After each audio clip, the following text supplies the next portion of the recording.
Vamos lá. Nosso último bloco aqui. Continuando, o Felipe dizia que as filhas de Ló estavam bem temperadinhas com o sal de Sodoma e Gomorra, né? Irmãos, a gente tem que, não é se sentindo melhor do que ninguém, nem, a gente tem que tomar um cuidado, meus irmãos, isso é muito sério. Essa frase aqui, porque o autor está falando sobre a encarnação da verdade, ele está querendo destacar quem era Jesus. Quem era Jesus tinha a ver com o ensino dele. Estava falando agora no último bloco sobre a questão política. Irmãos, até onde a política pode ir para dentro da igreja e até onde a política pode influenciar a vida da igreja. Eu não sei se vocês viram, saiu ontem nos noticiários, que a Convenção Batista do Sul americana está passando por um problema muito grande. Vocês ouviram falar, não? Vejam no jornal da Band de ontem. Está tendo uma polêmica, porque a Convenção Batista do Sul é a maior denominação americana, que tem mais de 15 milhões de cristãos, se não me falha a memória, e por causa dos membros, os membros, e aí essa é uma virtude batista, viu, meus irmãos? Lembra, vocês vão ter comigo eclesiologia. E quando a gente for falar sobre eclesiologia, a gente vai falar sobre todos os sistemas de governo. Mas a virtude do povo batista é o quê? Um dos princípios batista é a liberdade de expressão. Todo mundo tem o direito de falar. O pastor é o líder, mas o irmão, pastor, eu gostaria de expor minha opinião ao senhor, se for uma assembleia, estiver dentro das pautas, né, na comunidade, porque pensa, uma igreja de 5 mil membros, senão vira bagunça, né? Mas é a liberdade de expressão. E o segundo pensamento que está dentro desse mesmo pensamento batista é a liberdade. A liberdade. Concordo ou não concordo? É a liberdade. E isso influenciou muito a cultura americana. E por causa, olha que coisa interessante, hein, irmãos? E por causa da pressão dos membros, foi resgatado algumas coisas que estavam debaixo do tapete. E segundo os noticiários,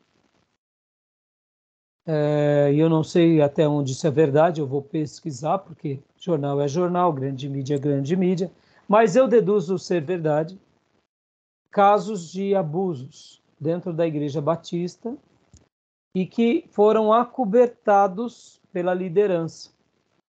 E os pastores, sejam vários tipos de abuso aí, não só abuso sexual, mas vários tipos de abuso, esses pastores, eles não tiveram, vamos dizer assim, aquela disciplina correta. Continuaram pastoreando suas grandes igrejas, continuaram nos seus ministérios, e a liderança fez o quê? Alguns conchavos, e foi, eu diria, agindo de forma política. Houve muita insatisfação por parte dos membros que trouxeram esses casos à tona para resolver essa questão. Pastor, o que o senhor acha disso? Eu acho isso fantástico, meus irmãos. Ao mesmo tempo trágico. Por que fantástico e trágico? Trágico porque aconteceu. Fantástico porque agora eles vão ser obrigados a resolver. E agora, graças a Deus, essa liberdade de expressão, essa democracia vai vir à tona. E aí a gente, eu aqui que sou um batista, independente, mas um batista, isso eleva o nosso modo batista de pensar. Isso eleva o nosso modo batista de exercitar o quê? Igrejas batistas. E eleva o zelo da igreja como denominação na terra. Pastor, mas como assim? Você tem que resolver o problema, irmãos. Você tem que resolver. Você tem que disciplinar quem cometeu, você tem que trazer as coisas. Pastor, mas já, inclusive na reportagem, dizia que alguns casos, por serem casos muito antigos, já foram até prescritos. Tem problema, tem que resolver esse problema. Você não pode pôr debaixo do tapete e deixar ali, porque senão a gente não dá o quê? Um exemplo à altura. Olha a frase que a gente está debatendo agora aqui.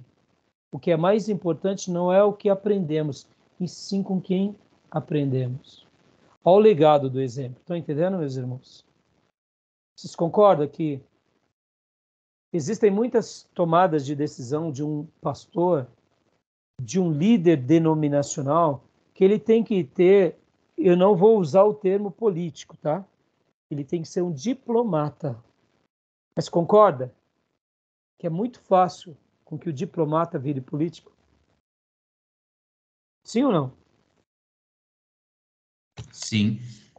E a gente tem que o quê? Ter ternura dos líderes que lideram, porque o fardo que estão sobre eles é grande, mas ao mesmo tempo a gente tem que, no meio dessa ternura, saber como argumentar para melhorar, não para piorar, concorda?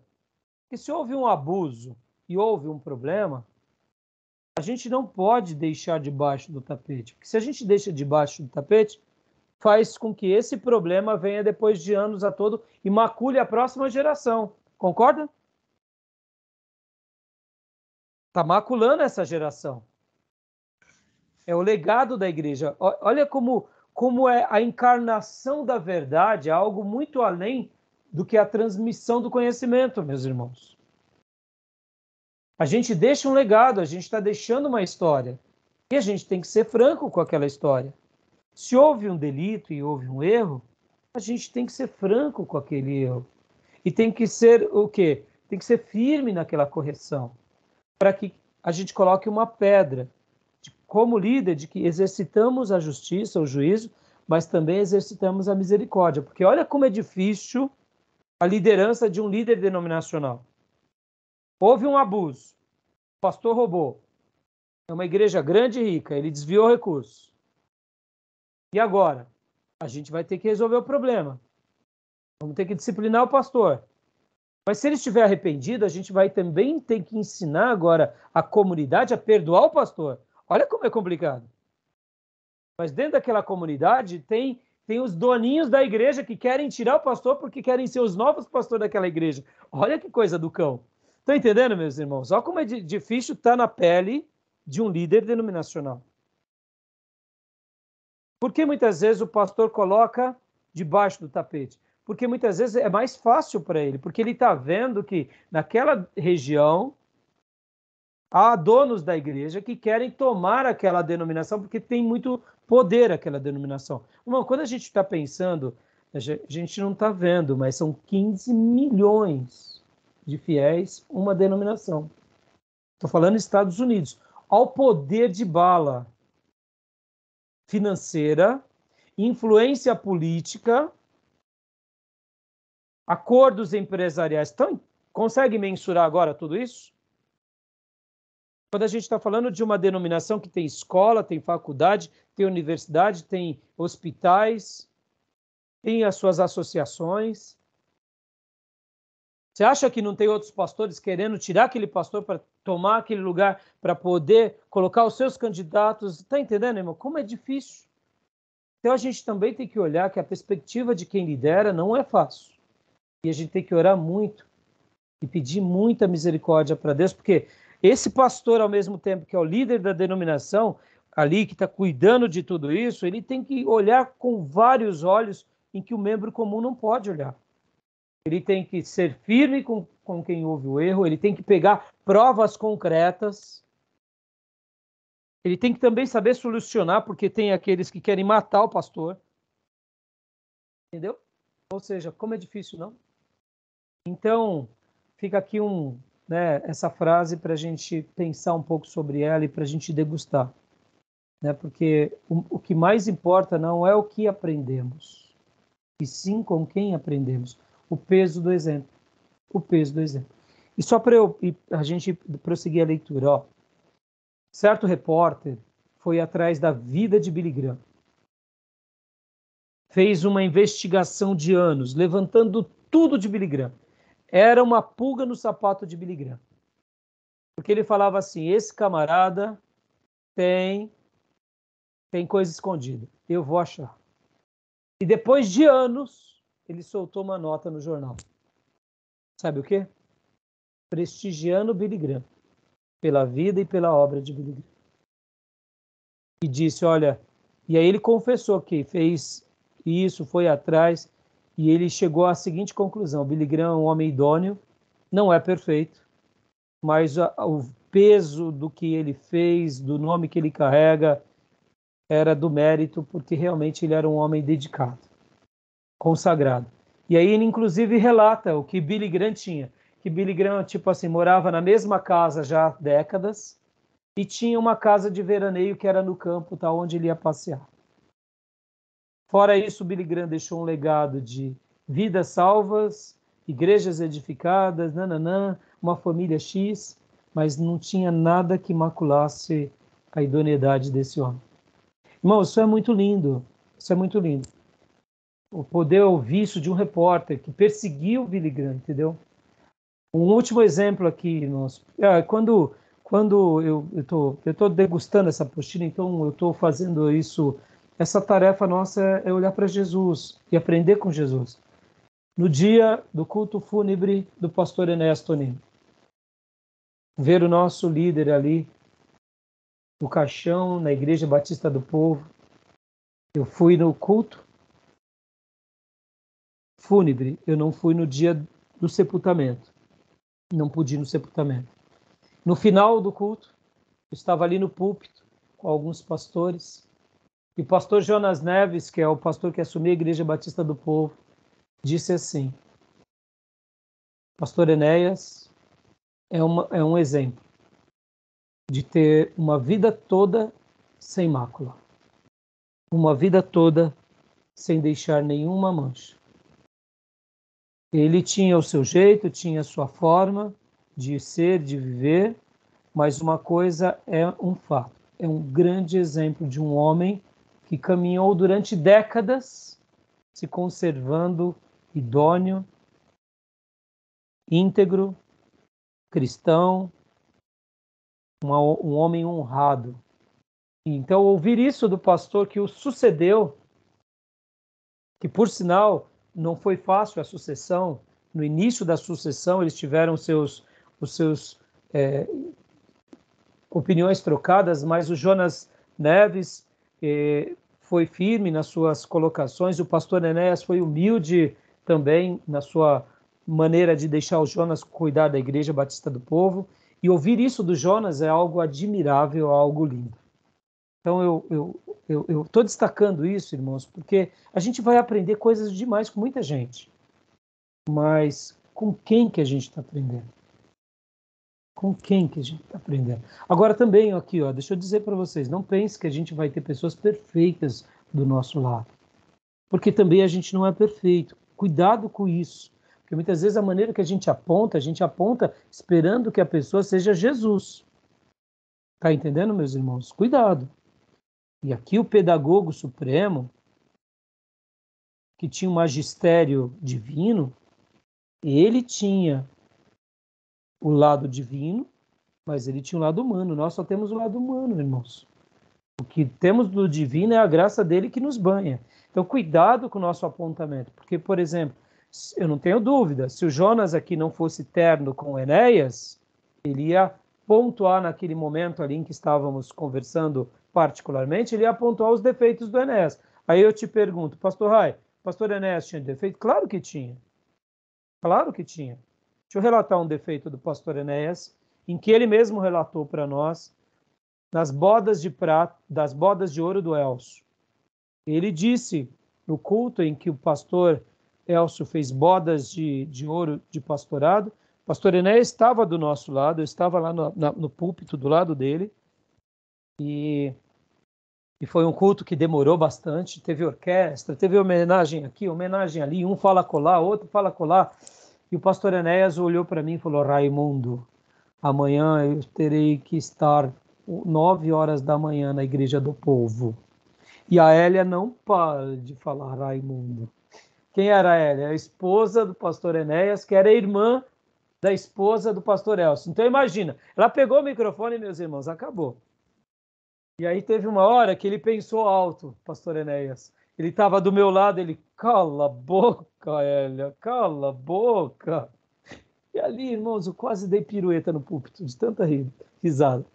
Mas assim, porque ele estava preocupado, porque o culto teve muitas homenagens, foi uma coisa linda, o pastor Elcio sempre foi um pastor muito exemplar, e na hora que o pastor Enéas pegou o microfone para falar, olha o que ele disse.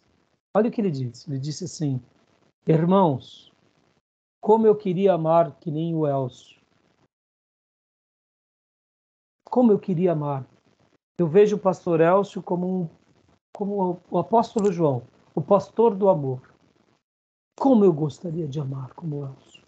E todas as vezes que eu me lembro do Elcio, eu oro: Senhor, me ensina a amar como o teu servo aprendeu a amar. Oh, pensa nisso, meus irmãos. O líder da nossa denominação, a nível nacional e internacional, prestigiando um parente dele, que é um pastor local, que tem expressão local e regional apenas, dizendo: eu não amo como ele ama. Aí eu digo para vocês, será que o pastor Enéas não amava? Claro que amava, mas não quanto. Pastor, isso é um defeito? Não, não é um defeito. Para ele era. Para mim, eu não vejo como um defeito, porque imagina o pastor Enéas resolvendo seus conflitos, sendo essa pessoa tão terna e amorosa. Ele precisava ser uma pessoa mais enérgica. O pastor Enéas, eu entendo, como um líder denominacional, ele era esse ser firme. E muitas vezes, como um ser firme, ele não consegue ser tão terno e amoroso. Está dentro do dom dele. Mas ele também, mesmo sendo essa pessoa firme, ele olhava para alguém que amava mais e dizia: eu preciso aprender com ele. Olha que fantástico. E quem cuidou dos últimos anos de vida do pastor Enéas foi o pastor Jonas. Então o pastor Jonas poderia falar várias coisas, mas ele se conteve. Por quê? Porque é aquilo, irmãos, muitas vezes a gente tem que olhar para a pessoa e tem que saber que ela não é perfeita, mas que ela está no caminho da perfeição. A gente tem que olhar para ele e dizer assim: não, aquela área, aquele pastor, ele não tem tanta facilidade, mas ele se esforça, ele é idôneo. Uma coisa é falar que ele é idôneo, outra coisa é falar que ele é um picareta. Estão entendendo, meus irmãos? A gente, muitas vezes, a gente confunde. Ah, todo mundo falha, então logo que todo mundo falha, eu posso ficar com picareta. Não, meus irmãos, guarda isso. Afastai-vos dos tais, afastai-vos deles. Pessoas que realmente não têm uma vida idônea não serve para ser modelo no nosso ensino. Porque ela pode até nos ensinar algo, mas a gente vai aprender algo pior. É o exemplo dela, tá bom? Vamos só acabar esse texto e a gente vai concluir a nossa... Continua aqui para nós, depois do sublinhado, Gil. Foi ainda este fato que levou o notável superintendente Stephen Ting a responder a um quesito do regimento interno da sua escola bíblica dominical. Sinto muito, mas não posso concordar. E aí, agora aqui, só mais essa frase. Agora leia para nós, pastor Johnny, tá bom para você? Tá sim, pastor. A verdade encarnada é a única verdade espiritual que consegue apelar de modo efetivo. Por isso, cada professor deve sentir bem fundo em seu coração que a sua pessoa é a lição que mais apela ao coração do aluno. Para aí, olha. Olha que frase magnífica, meus irmãos. Aqui está falando, guarda isso, é o professor de escola bíblica, o professor de criança, o professor dos jovens. Irmão, guarda isso, não seja um transmissor de conhecimento. Seja uma pessoa que tem essa verdade encarnada. Continua para nós. Isto de fato é assim, porque a verdade mais se apanha do que se ensina. A influência inconsciente é mais poderosa do que a consciente. As palavras do professor só chegam até onde as projeta a força propulsora de uma vida piedosa. É o peso do machado que o faz penetrar mais fundo na árvore em que se quer derrubar. Por isso, o professor de escola bíblica dominical deve ser alguma coisa para poder eficientemente dizer alguma coisa. A vida do professor é a vida do seu ensino. Magnífico, meus irmãos. É magnífico. Olha essa frase aqui. A influência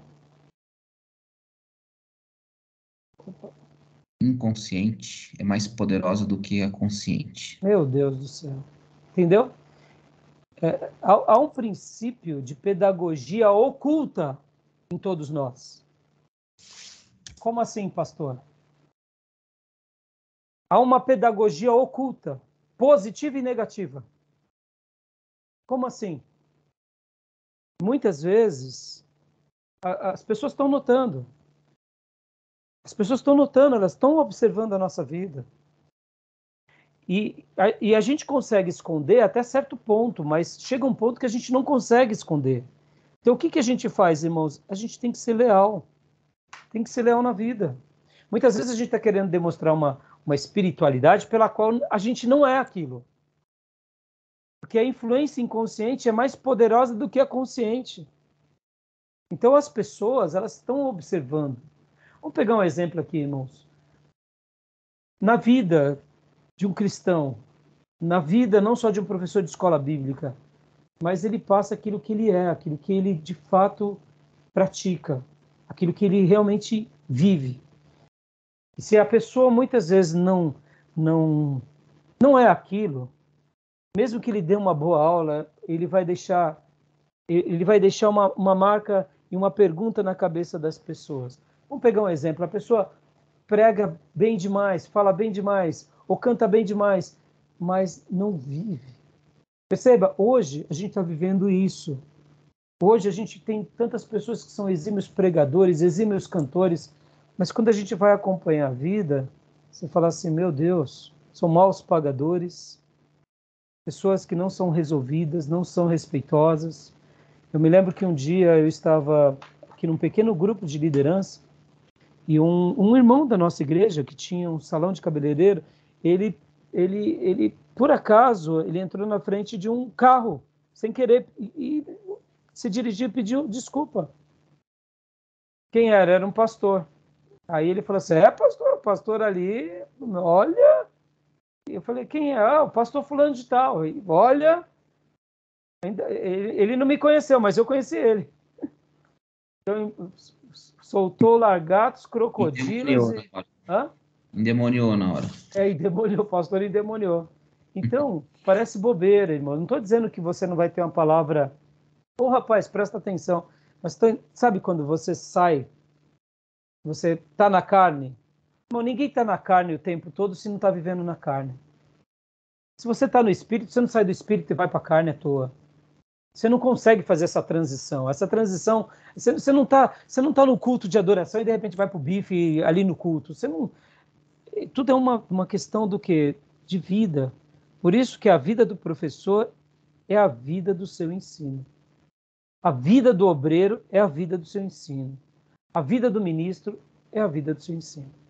Tá bom, meus irmãos? Querem comentar alguma coisa? Gostaram dessas ideias? Eu lembrei daquele texto que um dos ouvintes de Jesus falou que ele não ensinava como os escribas, né? Mas ensinava como quem tem autoridade, né? Como quem tem propriedade no que falava. Você não leu a apostila, as próximas páginas, então comece, porque semana que vem a gente vai debater. E eu fiz questão de separar muitas frases, porque, irmãos, aqui, guarda isso, irmão, que nem essa última frase, a vida do professor é a vida do seu ensino. Isso é uma máxima, irmãos. Isso é uma pérola. Maravilhoso. Maravilhoso. Porque aqui você pode até pegar emprestado a ideia do nosso irmão, do Praz, e ampliar. A vida do seminarista é a vida do seu ensino. A vida do pastor é a vida do seu ensino. A vida do ministro de música é a vida do seu ensino. É assim. Isso é maravilhoso. E diante disso, a gente se cobra e a gente, ao mesmo tempo, eleva o nosso ensino, tentando levar essa influência inconsciente que é mais poderosa do que a consciente. Porque é aquilo que a gente faz, é aquilo que a gente... É aquilo, irmãos. Vamos lá. Um pastor que realmente ama a obra. E uma pessoa que é profissional da fé. Um obreiro equivocado e um obreiro apaixonado. É totalmente diferente, meus irmãos. Totalmente diferente. Um obreiro equivocado, ele está querendo fazer a obra enquanto as coisas estão dando certo. Começa a dar errado, começa a dar trabalho. Ah, pastor, teu diabo está se levantando, vamos parar com esse negócio aí, porque tá feio o negócio. O obreiro apaixonado, meu irmão, não tem tempo ruim. Por quê? Porque ele entendeu a proposta do reino. Tá bom, meus irmãos? Algum acréscimo, alguma dúvida? Algum comentário? Bora ler o livro. Bora ler o livro. Vocês vão tomando nota, tá, irmãos? Porque eu quero... Lembra que eu falei que essa matéria vai ser mais doce, mais agradável? Irmãos, a gente vai ser aqui, ó. A espada é de 2 gumes, tá? Tá cortando aqui, ó. Entendeu? Eu ao ver essas frases, só me desafia a eu melhorar. Fiz 25 anos. Nem domingo eu pedi oração pelos irmãos. E venha mais 25. Né? E que Deus me ajude na caminhada. Amém. Né? Parabéns, pastor. Parabéns. Obrigado. E vou parar a gravação aqui, tá bom? Deus abençoe, meus irmãos. Uma noite abençoada. Graça e paz. Paz, gente. Bom descanso. Deus Bom abençoe. descanso. Deus abençoe.